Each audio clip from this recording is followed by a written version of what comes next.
Great. It doesn't happen all that often. All right, so we'll let our folks get back here in just a second.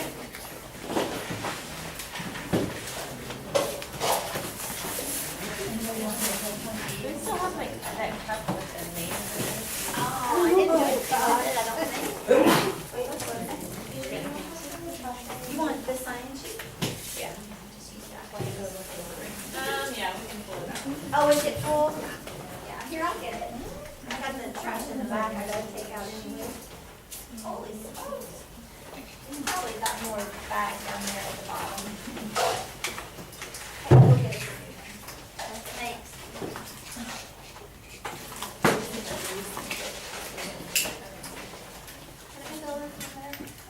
Okay, I'll go ahead and get started. We're gonna talk about, if I know how to turn this on.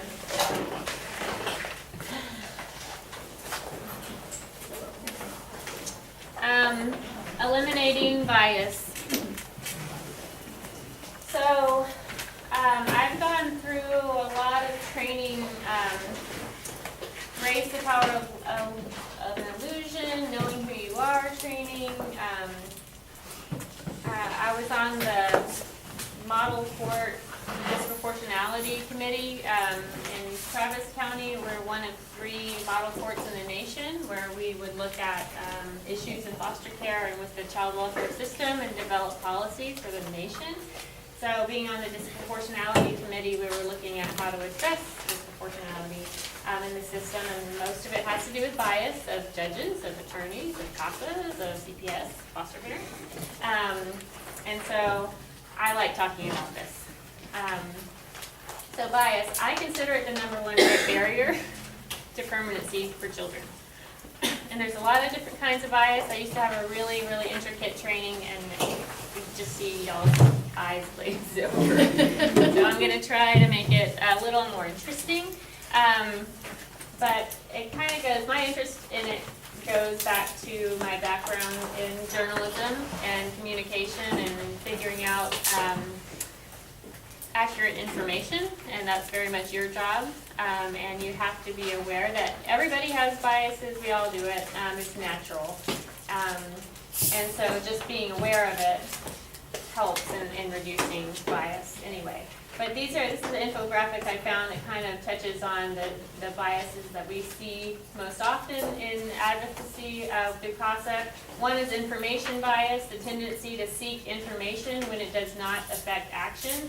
So more information is not always better. With less information, people can often make more accurate predictions. So information bias, when you want to prove your point, instead of focusing on getting an objective view and asking the same question to everybody, you're focusing in on the details of what you don't want to happen or what you do want to happen, but you're not getting a good objective view of the whole picture, which is what we're supposed to be providing to the court. The ostrich effect, I'd never heard of it called this before, but it makes sense. The decision to ignore dangerous or negative information by burying one's head in the sand, like an ostrich. Research suggests that investors check the value of their holdings significantly less often during bad markets. They don't want to see the bad stuff. And for CASA volunteers, I would say it's the stuff that you're scared of or is unfamiliar, and so you kind of ignore it. And that's like the opposite of what you're supposed to do. Having a bias, it's not being comfortable, being uncomfortable. You have to get comfortable being uncomfortable. It's your job.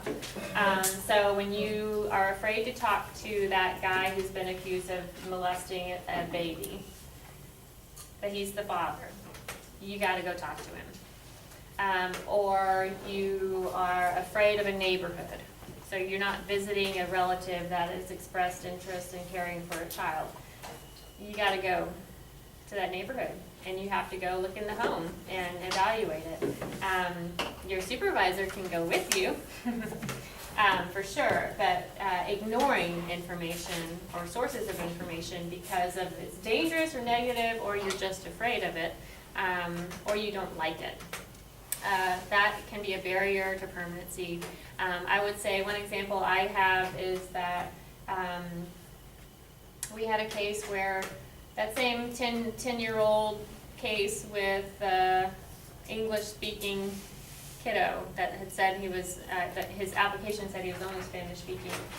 Well, he had he had a sister. He had spent 3 years in a residential treatment center. He knew he had a sister in Mexico. And in doing our investigation, we figured out that the mother had allowed the father, who was accused and prosecuted for molesting other siblings in that case, and deported to Mexico. He was the one of the siblings was left in Mexico with one of his family members. So we could easily track down him, but the COS volunteer didn't really feel comfortable making that phone call or reaching out, and people thought we were crazy. Well, he's still a source of information for us. I'm not going to give him access to the kids, but he can tell me what relative in that phone number, and so he did.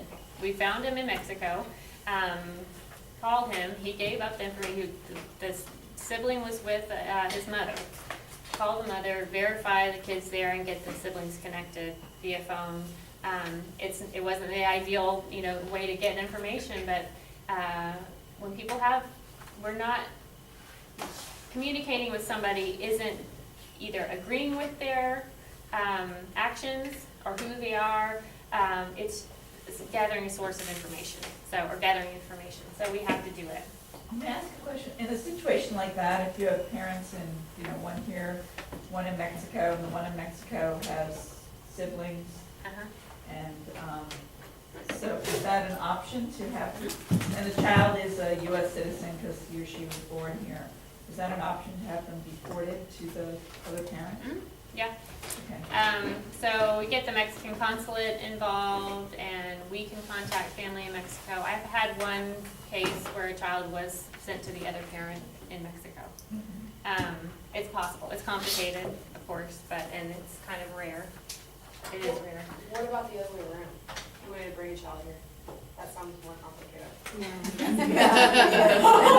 wouldn't do that. I mean, we had no jurisdiction over those kids, so we couldn't reunite siblings the other way around. Like, we couldn't bring that sibling up here. But you could bring them back if you put them in Mexico, you could bring them back. Because they're Like U.S. if you place citizens. someone in Mexico. Yeah, that's where the Mexican consulate gets involved.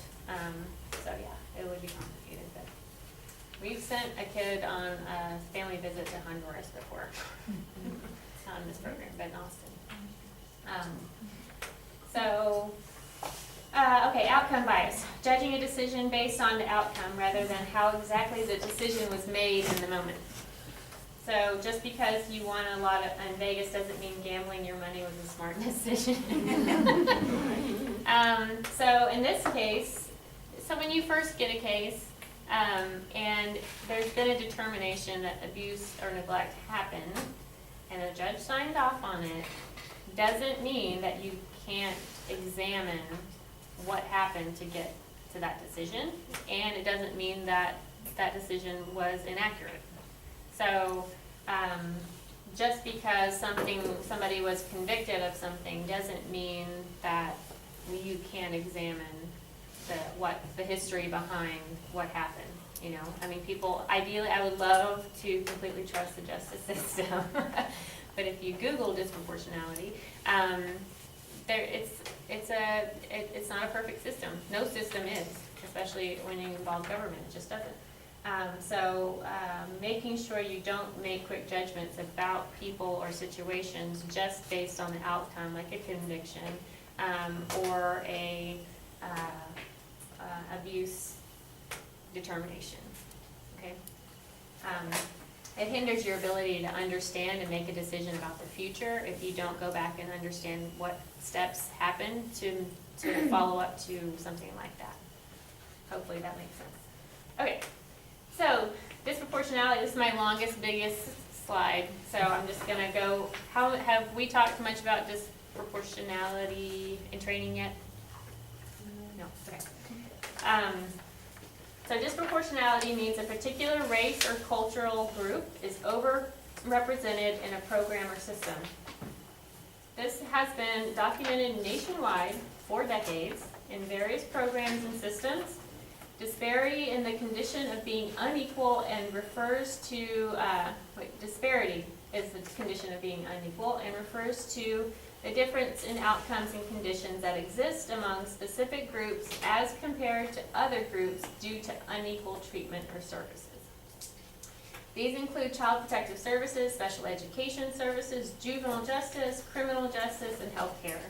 There are more African American and Native Americans in these systems than their percentage of the general population would indicate. This is true both nationally and in Texas. This is from the DFPS, Department of Family and Protective Services website. In Texas, a higher percentage of African American and Native American children are removed from their homes due to abuse or neglect, don't return back to their families, and grow up in foster care without being adopted or finding another permanent option. That is research statistics. So disproportionality means that there are more kids who are minorities or African Americans predominantly in the system than are represented in the communities that they're serving, so, or that they live in. So, and there's all kinds of reasons. I'm not going to go back all into it. I would say it's a good thing to learn about. But that's what disproportionality means. It's an issue, and it's something that we, Texas CASA, National CASA, and CPS are concerned about, and so we want y'all to know what that means and that it's true, that there's an unequal, disproportionate amount of minorities in most legal systems. So how can we help doing it? How can we help that situation? A lot of it is just doing your due diligence and reducing your bias in the work that you do. You're not going to save the world as one CASA volunteer, but there are definitely things that you can do that can impact reducing disproportionality. So I wanted you to see our child demographics. This is even with volunteer recruitment. We look at the demographics of the children that we represent, and we would like that our volunteers kind of match that represent. Our volunteer group and staff represent the kids that we represent proportionally. We're not there yet. It's not uncommon, but it's something that we are focused on. So the child demographics, as of today, I just ran these this morning, we were appointed to 205 children. So of those, 43% are white, 23% African American, 24% Hispanic, and 10% 2 or more races. We're split 50-50 between males and females, and then this is the age range. So we have a significant number of kiddos that are 11 and younger, a lot. 26% are between 1 and 4, and 15% are 0 to 11 months. So the majority of our kids are early childhood or elementary age kiddos. Okay? That's of today, and of course it fluctuates every month. But the male and female, that's consistent, so you'll see us recruiting for male volunteers. Don't feel left out if you're a female. We just have a lot of you, and we need more, of course, but we do want to even that out. So thank you guys for being here. So our CASA volunteer demographics, as of today, are 81% white, 7% African American, 11% Hispanic, and 1% Asian. So can you see the disparity between our volunteers who are representing the demographics of the children that we represent? We want to even that out, or at least make it more representative of the kids that we represent. So males versus females, we have 72% females in our CASA volunteers that are assigned today, 28% male. So we got to even that out. The age range, we're pretty good. Typically, volunteers who are older are able to have the time to devote to this work, but as you can see in this class, we have a wide range of people, and so we've improved that a lot just in the past year of getting a younger crowd in as well. So that's what we look like today. Any questions? All right. So, bias. Oh, I'm gonna go back to my, my game. I love my game. Who wasn't here on Tuesday? A couple people, okay. So I'm doing this game where I draw your name, except I can't find my cup, so I'm gonna use this. So if I think I remember everybody who answered a question. We're just gonna take a break, every few minutes, and I want you to practice using your voice. So what's great was on Wednesday in court, Judge Delaney was like, speak up. Yes. Use your voice. So we literally want you to use your voice, and we want you to be a loud voice for a kid. So if I call your name, I want you to stand up like you're testifying.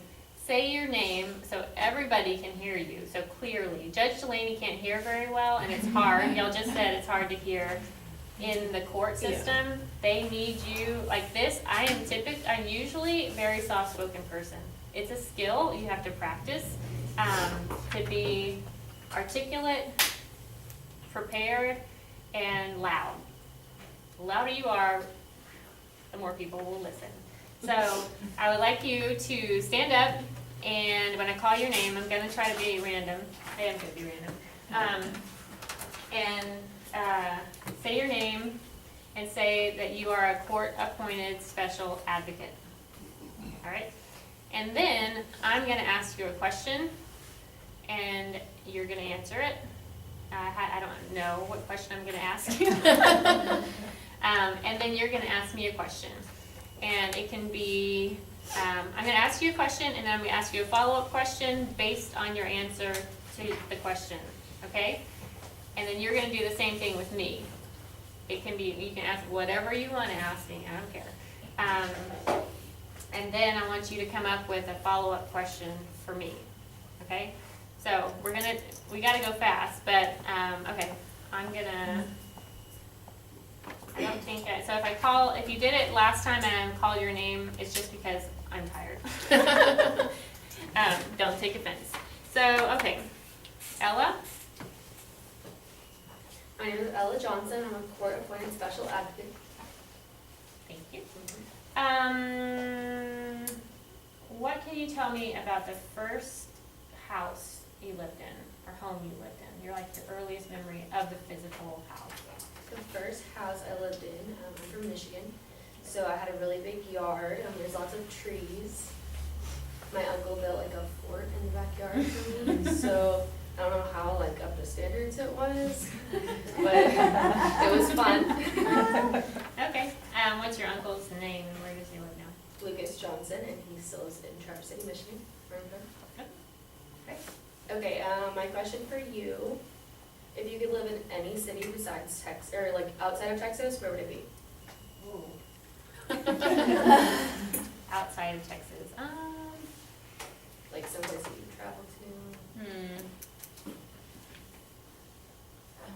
That's hard, I don't know anywhere else. No, I don't think I would live in India.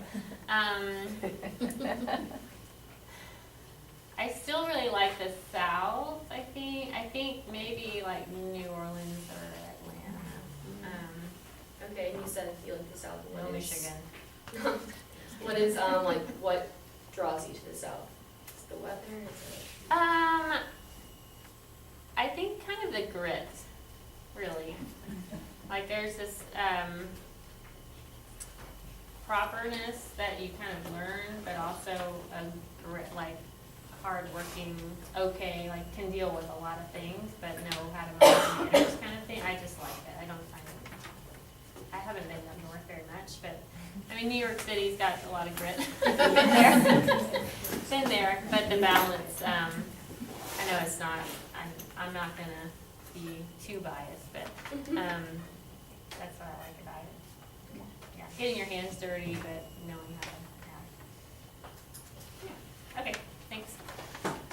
Okay, safeguards against bias. So some tools that you guys can think about when you're on cases. Be aware that we all have a natural inclination to accept confirming evidence without critical thinking. So the more aware you are of this tendency, the more likely you are to stop and consider alternate perspectives instead of making a quick judgment. So our brains are set up to constantly take in information, and there has to be some way to filter so we can function. And so that creates this, what's it called, implicit bias, I think, where you have to make a decision based on limited information. Well, in your CASA case, it's not an emergency situation usually. You can stop and say, okay, I know I'm making an assumption, and your supervisor is supposed to help you with this, so don't get mad at your supervisor for questioning you. That's their job. That's what they do. So being aware that there's a tendency to do that reduces your tendency to do that. So one of my trainings, somebody said it was right after a terrorist attack, I can't remember, the plane crash or something, not 9/11, but it was something after, it could go back to 9/11. So the trainer said, how many of you, if two seemingly Middle Eastern men came into your airplane and sat down next to you, who would be nervous? And nobody raised their hand. It's okay to admit if you are. That's being aware. It's how you act on it. That's the problem. So it's okay to have these natural instincts or inclinations or feelings. That's your body and doing something, reacting based on your knowledge. So after 9/11, there was a lot of that, but being aware that that's a tendency and then being able to move past it is what's really important. So we don't need you to ignore, you can't be colorblind, you should not be colorblind, nobody's colorblind. If you say you're colorblind, that's a lie. Everybody is making natural assumptions based on experience, and you may have had some negative experiences for a racial group, a cultural group, or men or women or children, whatever it is that is in your history that you've had a learned experience about. That's okay, but you can't act on it as a CASA volunteer. Okay, we won't let you. So being aware that that's happening reduces your tendency to do that. Not ask questions or ignore people because you're not comfortable with them, or act against them because of something that's happened in your past. We will make every effort not to let you do that. So seek out people who may not share your beliefs and biases and ask for their input. So the more you interact with people outside your comfort zone, the broader your perspective becomes. So inside group bias is detrimental to the progress of a case, actually. So in-group favoritism is something where you tend to agree and communicate more with people that you feel comfortable with, right? So if you are on a case and you don't necessarily have a lot in common with the parents, it's awkward to talk to them, but the foster parents, you maybe go to the same church with them, or you know them from somewhere, or you just connect with them on a socioeconomic level more than the parents or relatives that you're working with. That causes you to have a tendency to focus on them or to agree with them and ignore your job as CASA, as exploring everything. So the more you seek out people that have that are different than you on purpose, like intentionally, the more you are able to reduce your tendency to do that, have favoritism towards people you're comfortable with. So being aware of that also it's hard to do.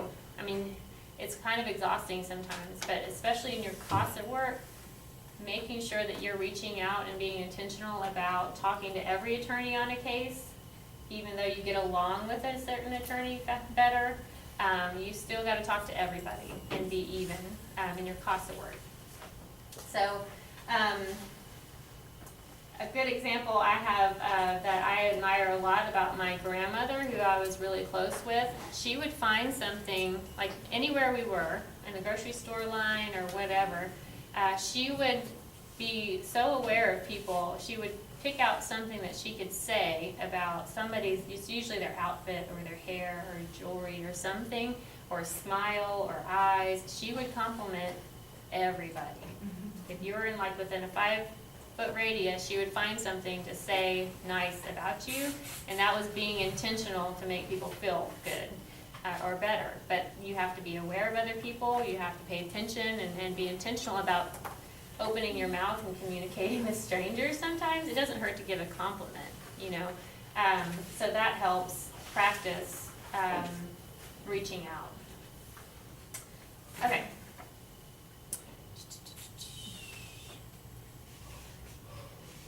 Cindy. Cindy? Yeah. My name is Cindy Garcia, and I am court special advocate, Court-appointed special advocate. court appointed special advocate. Yes. Okay. Can you tell me about somebody in your life that was consistent in your childhood outside of your primary caregiver?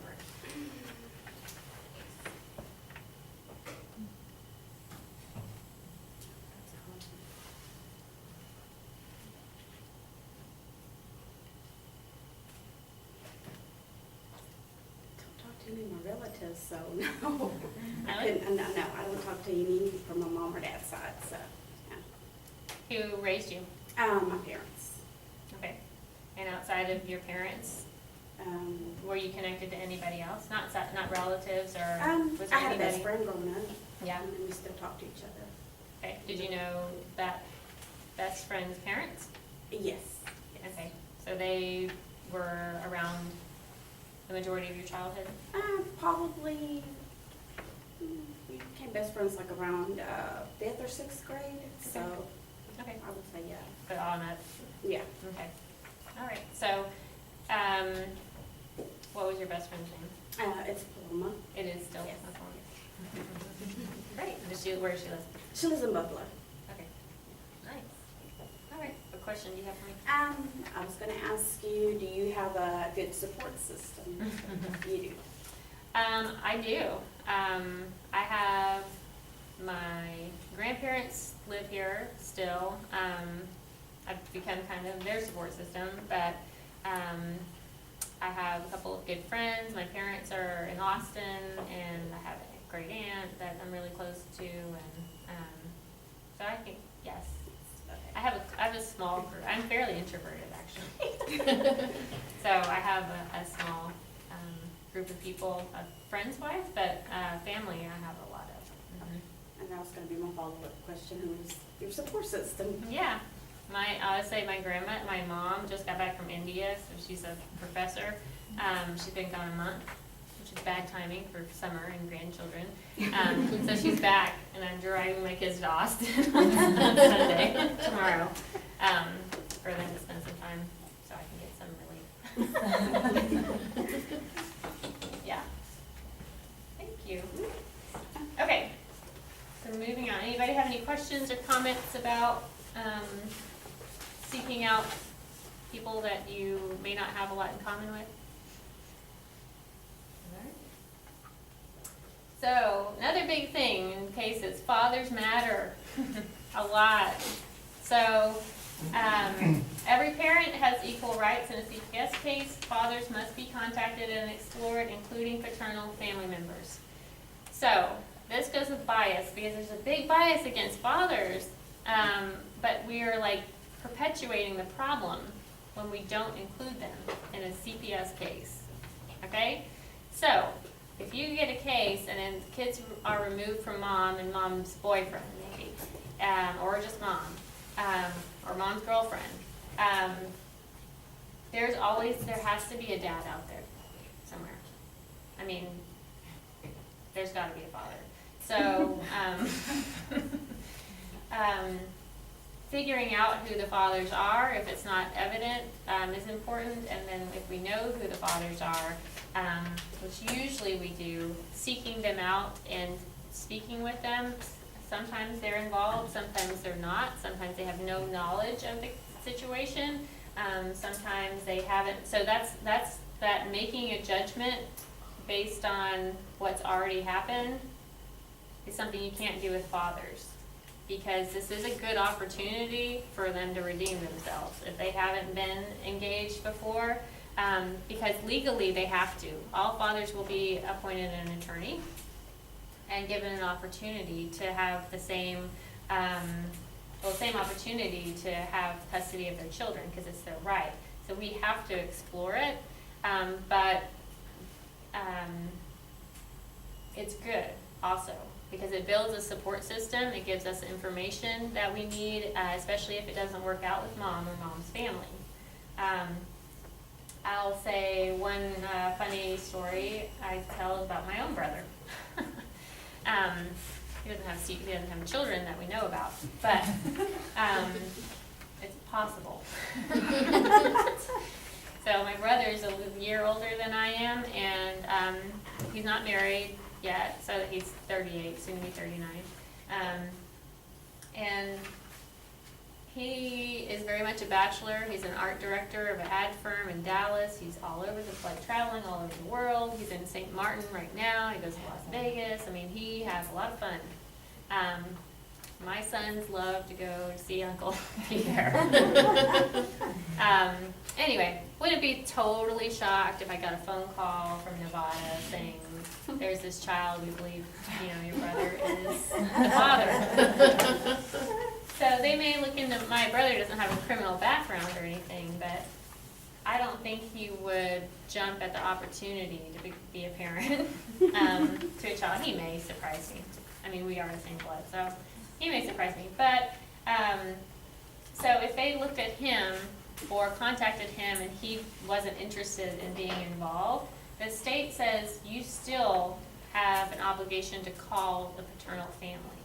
So if a father doesn't, paternal or maternal, if a father doesn't want to be engaged or is not a good candidate or is in prison, what's historically happened is the parents in prison, they're neglected. They're not kept in the loop of the case. So that's really unfortunate.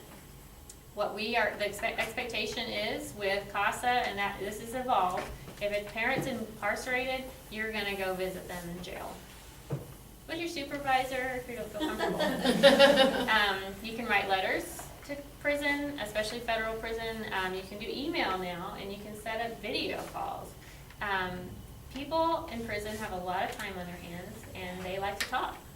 And they are a source of information, like I said earlier.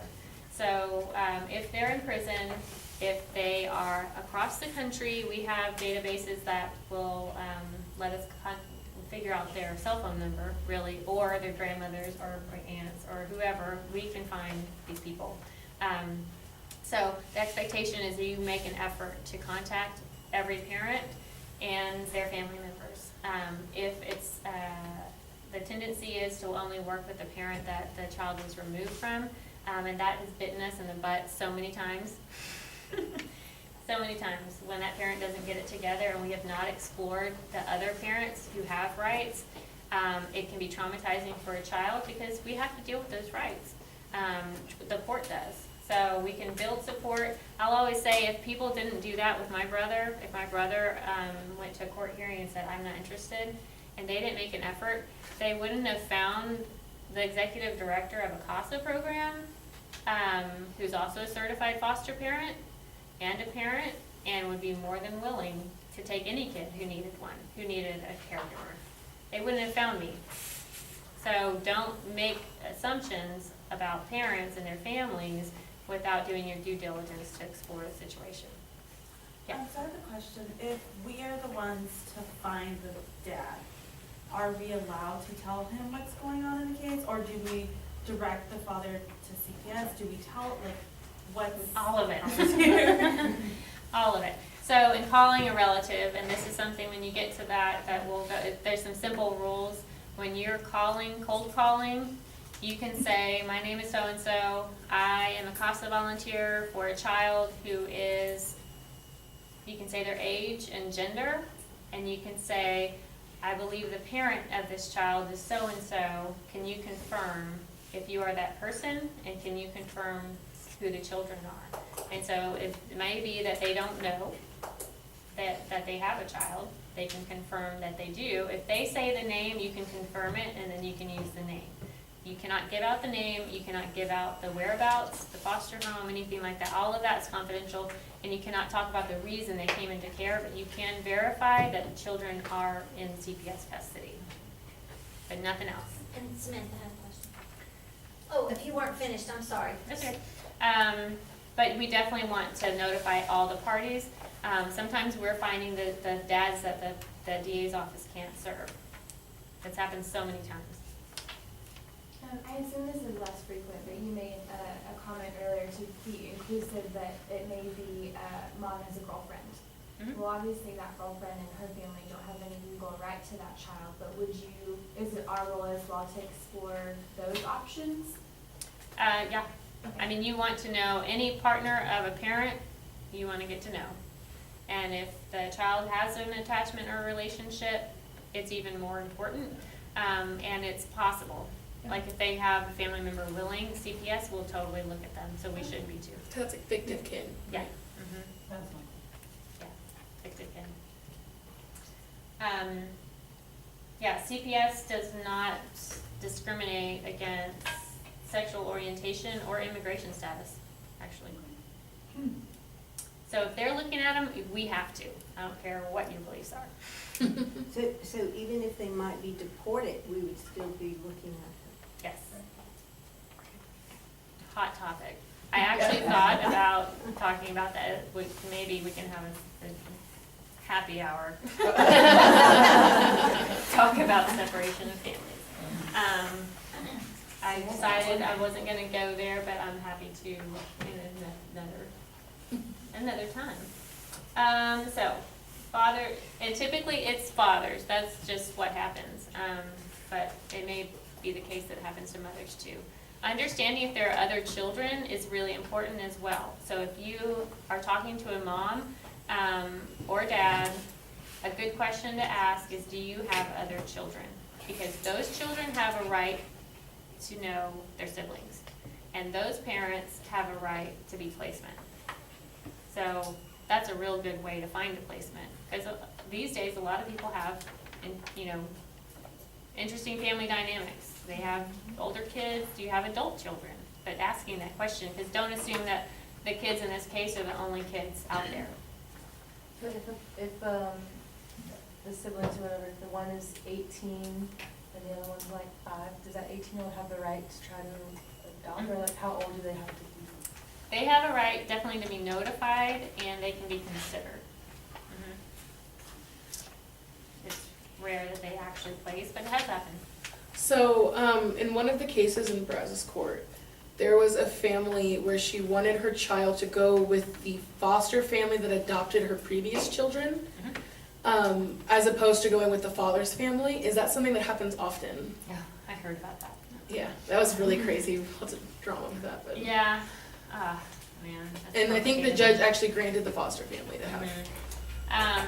So yes, you can notify adoptive parents of siblings. Finding them usually takes talking to other family members. Mhm. Sometimes CPS has that info and sometimes they don't.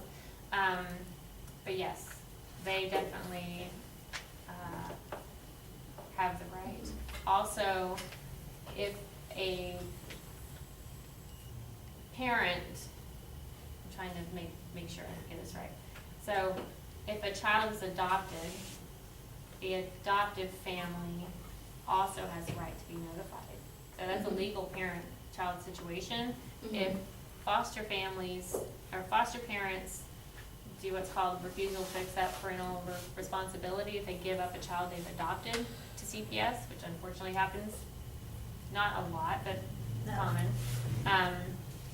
we can notify their family that they're doing that, because what I found a lot is that they tend to get isolated themselves. and there may be other family, even though it's not biological, that's a legal relationship, we have the right to call the grandmother, whatever. And sometimes we can build up support for that parent that they've isolated themselves from to where we can put the kid back. So, definitely, adoptive family counts, even the extended family of adopted family. Anything else?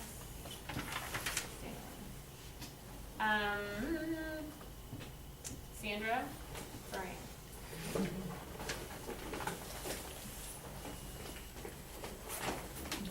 I'm Sandra Bryan, I'm a court-appointed special advocate.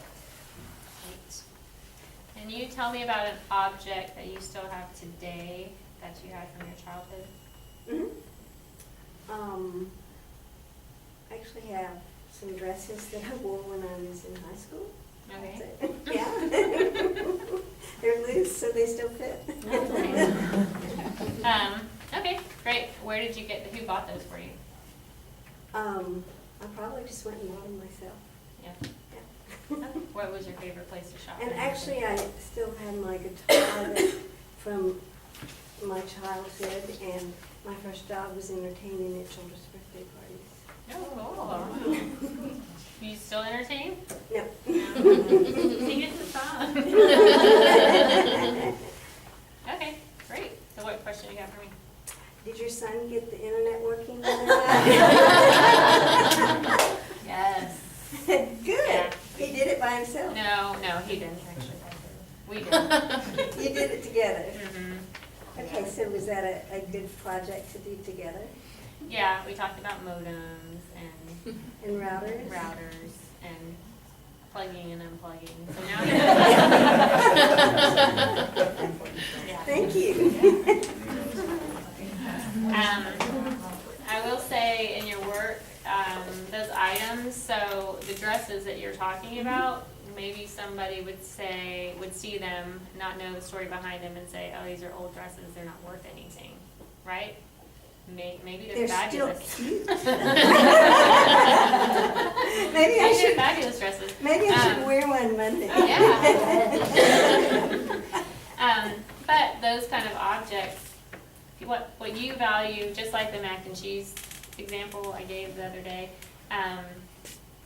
kids may really cling on to certain objects or things that maybe you don't understand the value of it, but they're very valuable. So stuff like that, like a toy that looks kind of crappy and you'd say, well, let's get them a new one, they'll like that better. No, give them their old toy.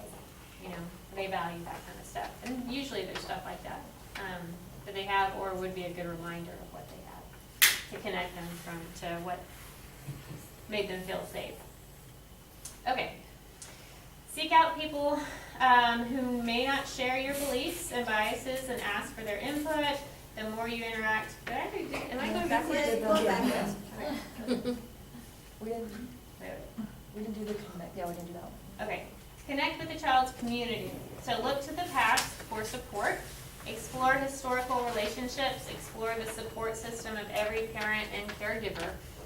So that's part of interviewing the child, asking, who would they want to be on an island with, or who do they feel safe with, who do they love.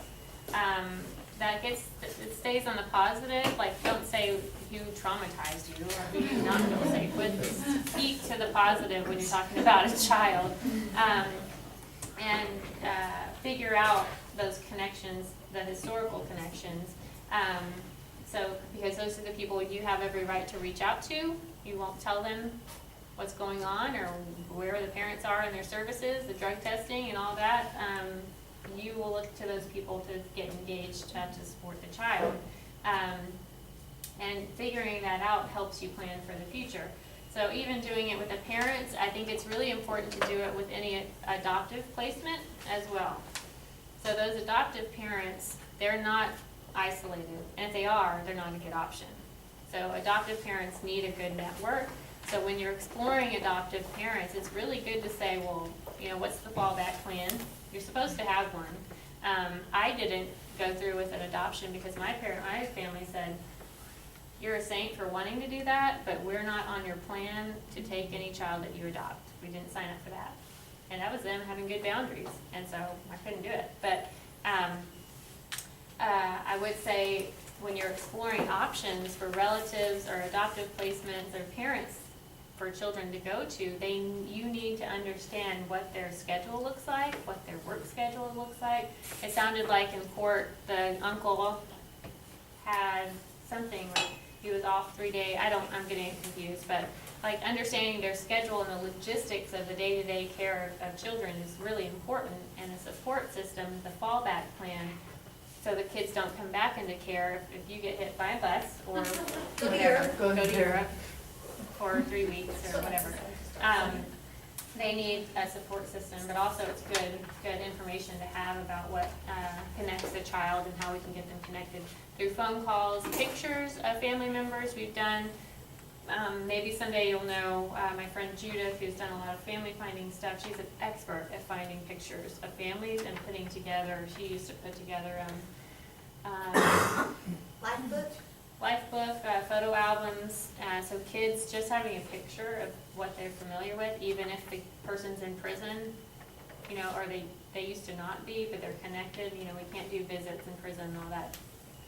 We can actually, but having them to have something tangible that they can connect with helps a lot we're supposed to improve the lives of children in foster care and get them out. So while they're in, this kind of information helps, but also helps reduce bias because you're getting connected to what they know. So you would be taking pictures of their family to the kids in foster care? Is Mhm. that, So if the kids identify those people as positive people that they would want to connect with and feel safe with, yes, you can provide pictures, life books. When my mom was a foster parent, she did that often. We had a life book for every kid, and usually the babies we got were straight from the hospital, so they can't look at a book. But for some of the older kids, yeah, she would have pictures of their parents, and she would, if allowed, would take pictures while they were visiting their parents. So they had pictures together, and I think we still have I have 5 adopted siblings, so I think we still have all of their life books. So when they're older, they can, because they don't hide that they're adopted. That's crazy. And so they have that to look back on when they're older, when they get curious, because they will. Yeah, imagine something we take for granted. I mean, I'm making the assumption that most of you would take this for granted, is that you probably have baby pictures. These, once kids are removed, unless we get them or advocate for them, those are left behind. So no, they don't have pictures of themselves when they were babies, or themselves with their family members. Facebook is awesome for this. We can put together a whole album now with Facebook pictures, but it's important to know their sense of belonging, your sense of identity is connected to those people and who they are, and so it's important that they identify with that. Okay. Oh, I'm doing it. Seth Watson. Hi, my name is Seth Watson, and I'm a court-appointed special advocate. Right, Seth.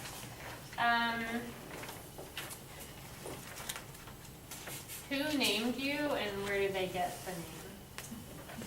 And it's probably both my parents who decided to agree on my name, and I think they got it from the Bible, Genesis, What's your middle name? Roberts, and that's from my grandfather on my dad's side. Okay. Are you still connected to your grandfather? Yes, yeah, he lives in Tennessee. Okay, great. When's the last time you saw him? It's probably been 2 years now. It's been a while. Need to go to Tennessee. Okay. Question you have for me? My question for you is, when you were a teenager, what did you think you were going to be when you were an adult? What did you think you would do? I thought that I would be an occupational therapist. Then I got into biology. Something to do with taking people who were disadvantaged in some way and teaching them the skills to function in life. So that was a big one. And then I wanted to work for the Brookings Institution. I had heard a lot of it on NPR with my parents, and it just sounded like a cool thing to do. May get there someday. Do you feel like you've gotten a chance to do some of those things? Yeah, I think the theme is stayed consistent the whole time. Thanks. Okay. Ask the same question to all parties, so this is a way to reduce bias. Be it parents, children, foster parents, relatives, attorneys, teachers, or other stakeholders, offer each an equal opportunity to provide input.